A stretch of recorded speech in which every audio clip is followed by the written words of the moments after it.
Verstappen's contract is not Red Bull's protection. It may be Red Bull's biggest threat.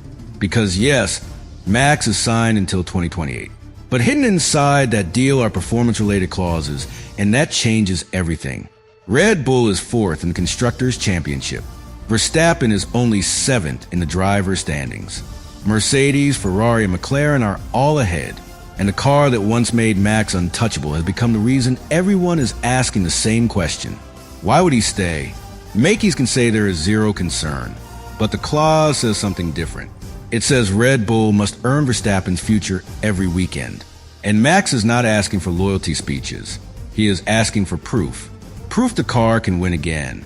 Proof the Ford project is real. Proof Formula One's new cars will not keep feeling like something he hates driving. Proof Red Bull's greatest era is not already ending.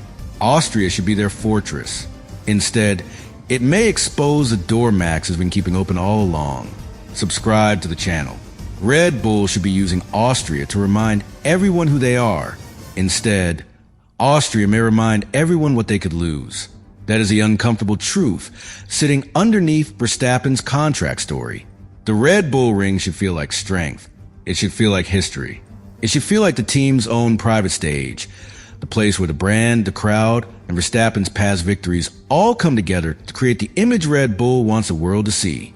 A team in control, a team with a plan, a team with its greatest driver still at the center. But before this Austrian Grand Prix, that image has a crack in it. And the crack is not only the car, it is the clause. Because a contract running until 2028 sounds secure until you remember one thing. Verstappen's future is protected by performance language. That means Red Bull does not own his belief simply because they own the paperwork. They still have to prove the project is worth his time. And right now, the proof is not strong enough.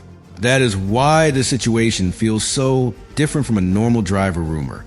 This is not about Max looking bored in an interview. This is not about a random paddock whisper. This is not about a rival team trying to create noise before a home race. The concern exists because the results, the contract structure, and Verstappen's own words all point in the same direction.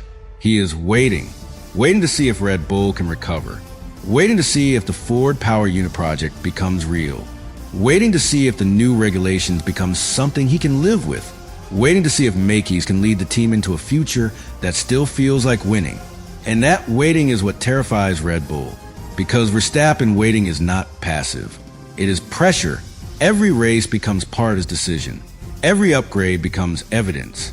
Every week qualifying becomes another reason to keep the clause alive. Every race where Mercedes, Ferrari, or McLaren look stronger becomes another reminder that Red Bull's old dominance is gone. That is the first reason Austria is so dangerous. Red Bull is not just trying to score points. They are trying to rebuild trust in public. And trust is much harder to rebuild than lap time. Lap time can come from one upgrade, one setup change, one track that suits the car, one cleaner weekend, one mistake from a rival. But trust requires repetition. It requires Verstappen to feel, again and again, that the car is moving in the right direction, that the team understands the problems, that the power unit has a future, that the leadership knows how to respond under pressure. One good race helps. One good race does not solve everything. That is what makes Mekies' position so brutal. If Red Bull performs well in Austria, people will say it was only one weekend. If Red Bull performs badly, people will say Verstappen's caution has been justified. The team principal is trapped between needing immediate proof and knowing that immediate proof may not be enough. That is the burden of managing Max Verstappen during a decline. He does not need motivational language. He does not need nostalgia. He does not need to be reminded what Red Bull did for him. He knows. He lived it. He helped create it. But Verstappen is not deciding the future based on gratitude alone. He is deciding it based on what comes next. And the next Red Bull does not yet look as convincing as the old Red Bull. That is the real panic. The past is strong. The present is damaged. The future is unclear.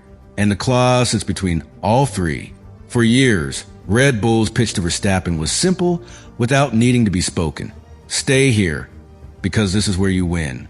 Stay here, because this team understands you. Stay here, because the car is built for the kind of racing you demand. Stay here, because everyone else is trying to catch us. Now that pitch has changed. Now Red Bull has to say, stay here, because we can come back. That is a much harder argument. A comeback requires belief before the evidence is complete. It asks the champion to spend time waiting. It asks him to accept uncertainty. It asks him to trust new people, new systems, a new power unit direction, and a new regulatory era that he openly dislikes. That is a huge request, and Verstappen has every reason to hesitate. He is 7th in the championship. Red Bull is 4th in the Constructors' Championship. The teams he used to control from the front are now ahead. Mercedes has the championship leader. Ferrari has Hamilton momentum. McLaren is strong enough to make Red Bull's decline feel even worse. This is not a one-team problem anymore. Red Bull has been pushed down by several rivals at once. That changes the psychological weight of the clause. If Red Bull were second, close to the lead, with obvious momentum, the clause would still exist, but it would feel less threatening. If Max were fighting for wins every other weekend, the contract discussion would sound like long-term planning. If the RB22 had one clear weakness and a fix already working, the story would calm down. But that is not the reality. The reality is that Verstappen has been forced into a season where winning is no longer the default target. The reality is that Red Bull's new era has not started with authority. The reality is that every time Mekies says there is zero concern, the standings make the answer feel incomplete. That is why the clause matters so much. It makes Red Bull's weakness official, without Verstappen needing to say it. It says performance matters. It says Max is protection. It says the future is conditional. And the word conditional is the one Red Bull should fear most. Because the Verstappen era was built on certainty. Certainty that Red Bull could build the car.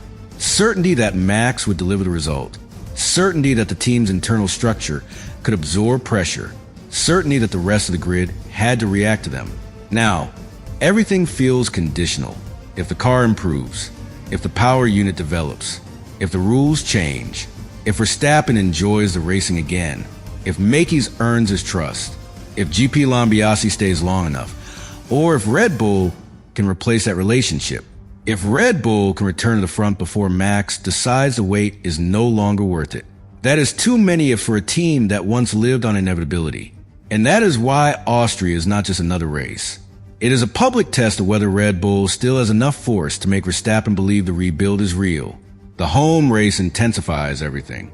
If Red Bull looks strong, the crowd can become part of the recovery story. The team can use the energy, the symbolism, the brand, the emotion of the Red Bull ring, and say, this is still our house. This is still our fight.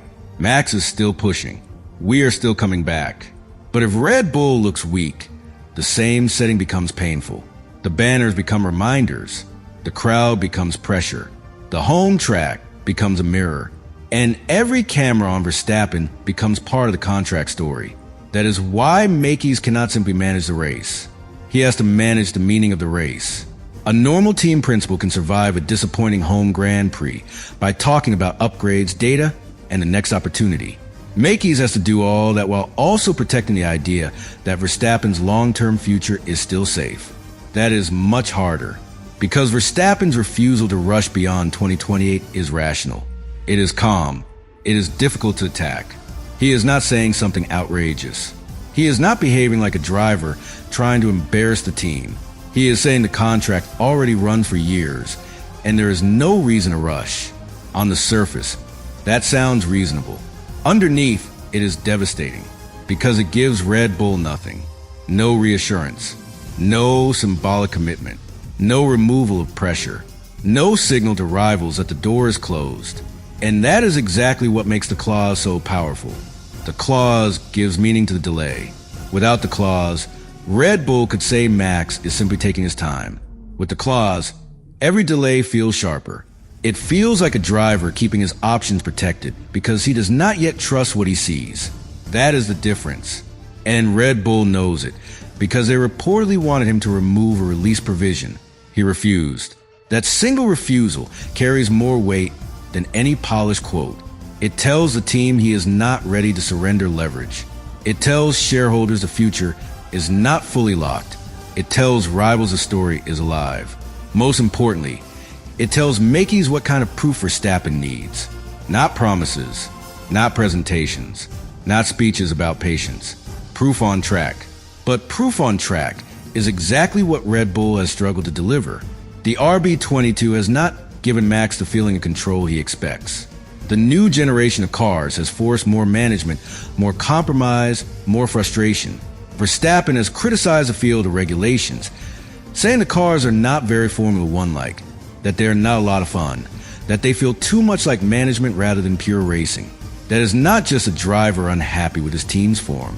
That is a driver unhappy with the direction of the sport. And that makes Red Bull's problem bigger than Red Bull. If Max disliked only the car, Mekies could respond with development.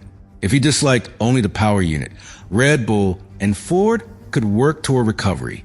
If he disliked only a bad weekend, the team could focus on the next one. But if he dislikes the category's future, what exactly can Red Bull promise?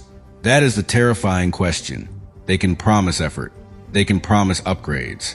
They can promise recruitment. They can promise that the power unit will improve. They can promise that the team is listening. But they cannot promise that Formula One will become the kind of sport Verstappen wants beyond 2028. That is why the clause feels like protection against more than a slow car. It protects Max against a future he may not want. And for a driver who has already won so much, that protection is priceless. Verstappen does not need to cling to Formula One. He does not need to sign every contract put in front of him.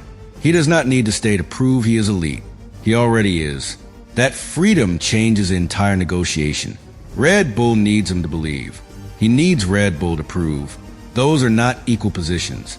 That is why the panic feels real, even if everyone inside the team tries to speak calmly. Mekies can say Max is still pushing hard, and he probably is. Verstappen's professionalism is not the issue. His intensity is not the issue. His feedback is not the issue. The issue is whether that intensity is attached to a long-term future or only to the current job. There is a difference between fighting for today and committing to tomorrow. Right now, Verstappen is fighting for today. He is not committed to tomorrow. That is a space where Red Bull's fear lives.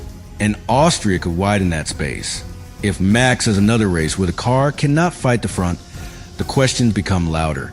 If Ferrari and Mercedes are battling ahead while Red Bull is defending scraps, the contrast becomes brutal. If McLaren looks stronger, Red Bull's fourth place begins to feel less temporary. If the Ford project shows no visible step, the long-term argument weakens. Every piece connects. That is why this first block matters so much. The contract clause is not a separate legal detail. It is the symbol of everything Red Bull has to prove. The car, the leadership, the power unit, the regulation future, the internal trust, the competitive direction.